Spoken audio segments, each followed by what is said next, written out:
Okay, so the one perek in Chumash that deals exclusively with Yitzchak, there is only one of them, is perek Chavav. When he makes all the wells, right? Yeah, the wells, exactly, right? Because everything else, and we've talked about this, right? Most of the stories with Yitzchak are either Yitzchak in the context of Avram, and right, the entire story of Yitzchak getting married is a story of Avram appointing a messenger to find a wife for Yitzchak, and in the end, the woman meets Yitzchak and they get married, right? That is it's a coda to the story. Oh, right, that's actually ended in marriage. But that is like an afterthought of the story.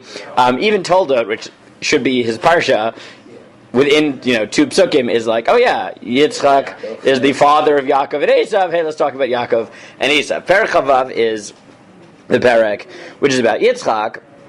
We noted yesterday that it may be out of order, right? It may be that this perek actually happened before Yitzchak had children, which is why they're not present there. So, like his father, there is a Ra'av. The pasuk goes out of its way to emphasize that this is just like it was in the days of Avram. It's not. We don't have to draw that inference.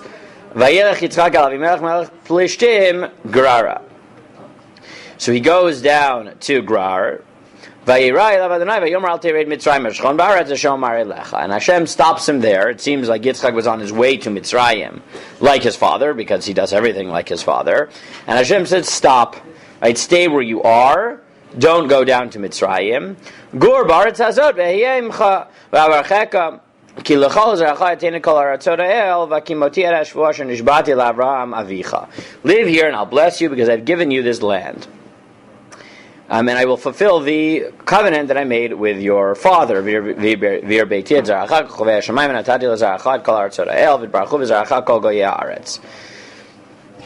he does that, right? Skip to Vav, Vayeshev, Yitzchak Bigrar. And then he goes through the exact same story as his father, and he lies about his wife being his sister. And after the same thing happens, Avimelech discovers it. Avimelech says anyone who touches his wife will die. So Yitzchak is now safe to live in Gerar. Vayizra Yitzchak ba'aretz hahei vayimtza b'shana hi mea sharim vayvarcheu Adonai. So Yitzchak plants that year, and he's extremely successful. And whatever exactly mea sharim means, 100 times something, he plants. Now, what is very surprising about this pasuk, and there's two things that are very surprising about this pasuk that we almost forget, right?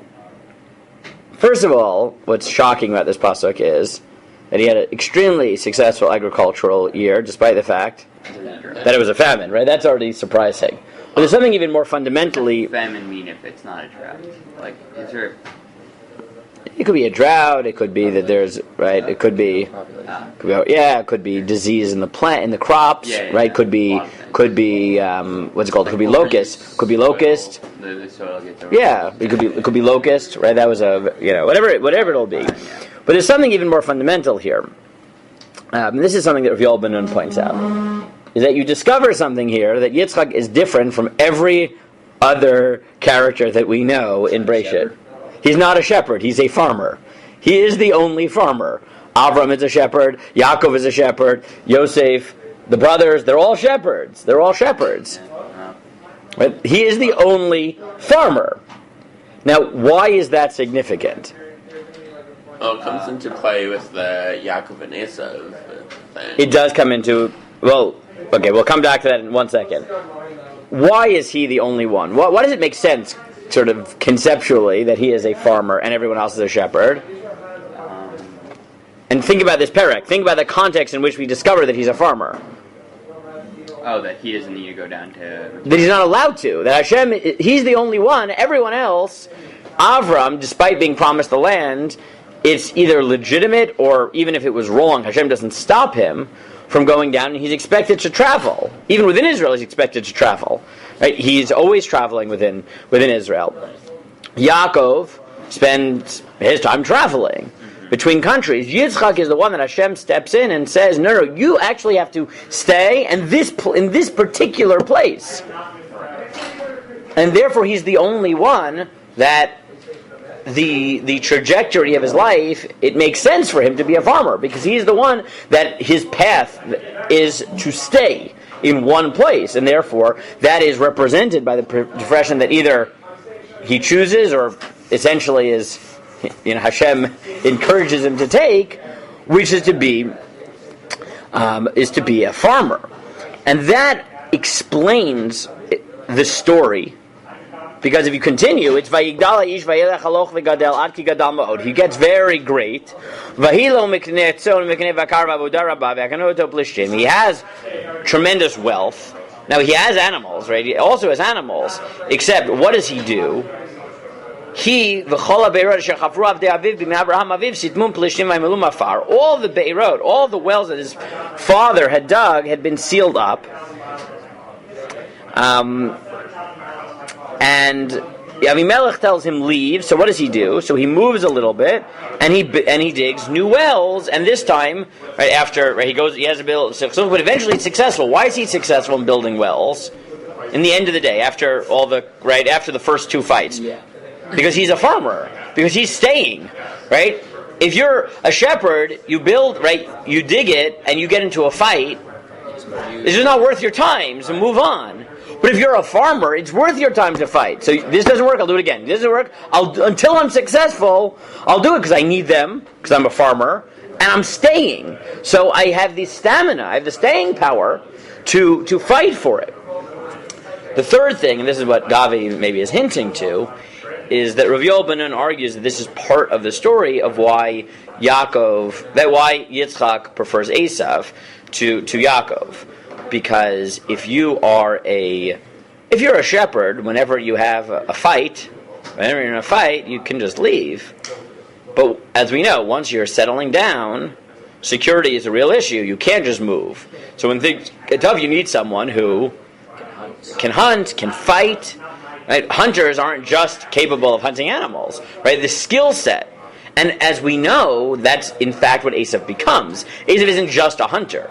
We discover later that he's also a warrior. He's also someone who has this private army of 400 people. I mean, that is his personality. It's not just that he can hunt and can provide meat, which maybe supplements the farmer lifestyle. Right? It's more than that. It's that the ability to build a society in one place requires a skill set. Second, Cain. Oh yeah. Fine. This is the first positive farmer we get. Cain is right. And every other place, basically in Breshit, people who are farmers are bad people. Right? Shepherds are good people. Farmers are bad people. Yitzchak is the only exception, and presumably the reason is because God told him you're allowed to stay in one place. Right. But Rav Yoel argues that that's why he needs an Esav type of personality. Right? And that which Yaakov fears, right? This Esav with an army, is exactly what Yitzchak is imagining is part of the necessity of building Israel in the way that he has been granted it. Right? This is less necessary. Now, it's true that Avram apparently is also a military figure, but he doesn't have a standing army. Right? When he needs to, he can pull together his allies. Right? It's very much a hunter-gatherer type of army. Right? He gets together his allies. There's a localized threat. He gets his allies. They get together. They win the war. They go back home. Right? The person who has his own whatever, they go back to wherever they are. Right? That's not what happens with Yitzchak or that with Esav. Right? Esav has his own army, a constant army, a standing army. And again, that's the type of thing you need if you're going to build a society in one place. And therefore, Rav Yochanan argues that a lot of the things that we know about Yitzchak and a lot of the unique things he likes, the unique battles he fights, the ways in which he wins, are all explained by this fact that God allows him to stay in the land, which therefore enables him to become a farmer, which therefore affects all these different aspects of his life. Okay.